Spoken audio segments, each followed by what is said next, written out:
years, and I'm speaking to my peers, other fellow officers, people in any kind of law enforcement position.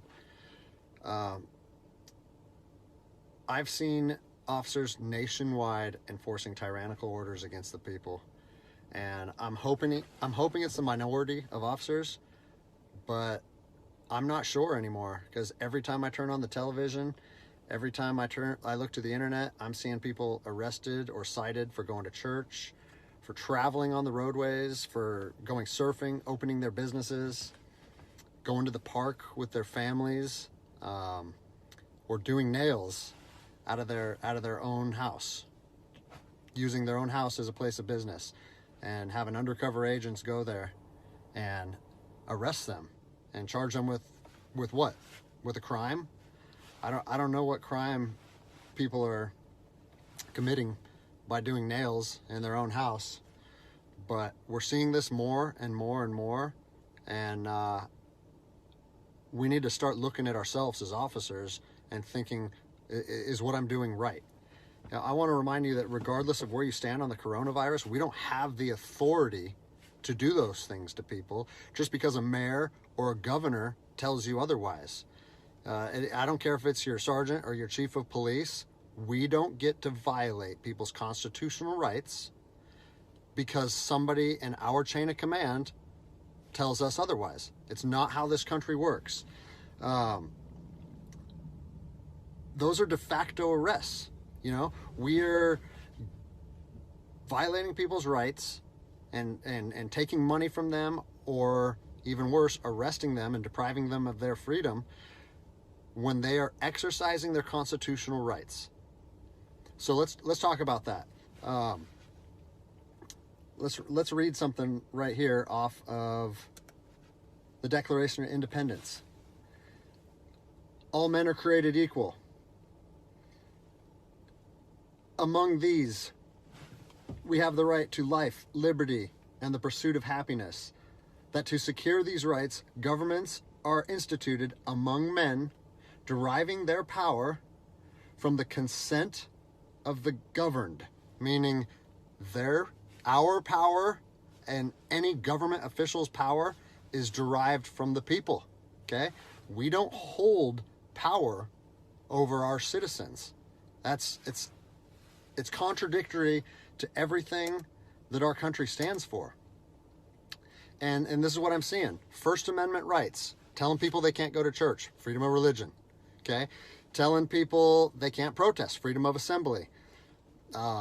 Fourth Amendment violations, illegal traffic stops to check for papers. What are you, the Gestapo? Is this 1930s Nazi Germany? You don't get to stop people unless you have reasonable suspicion or probable cause that they have committed a crime. And I know people that have personally been stopped saying, we want to see papers showing that you're essential. David 2, copy a phone call. That is not how our job works, okay?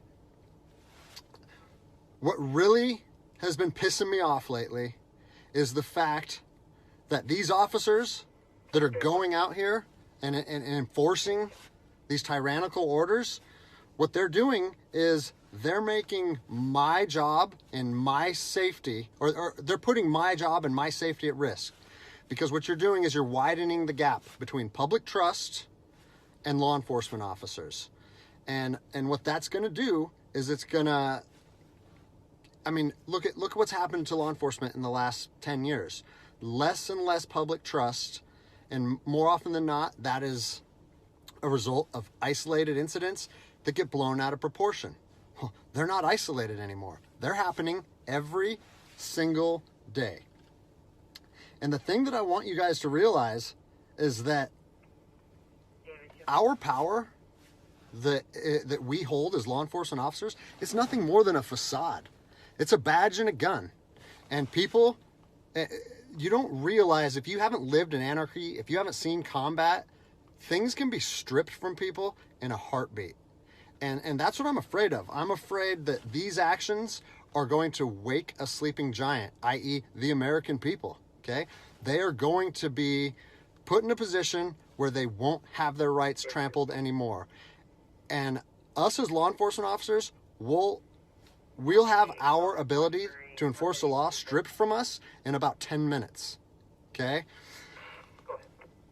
I think what is going to happen if this continues is we're going to see bloodshed in the streets. Okay? I don't want to see bloodshed in the streets on either side of this coin. I don't want to see fellow officers get injured or killed, and I certainly don't want to see citizens get injured or killed. And I promise you, most of you out there doing these tyrannical acts against our citizens, you're not ready for combat. You're not mentally or physically ready for combat in the first place. I promise you, you don't want to go through that, and I hope I never have to go through that again.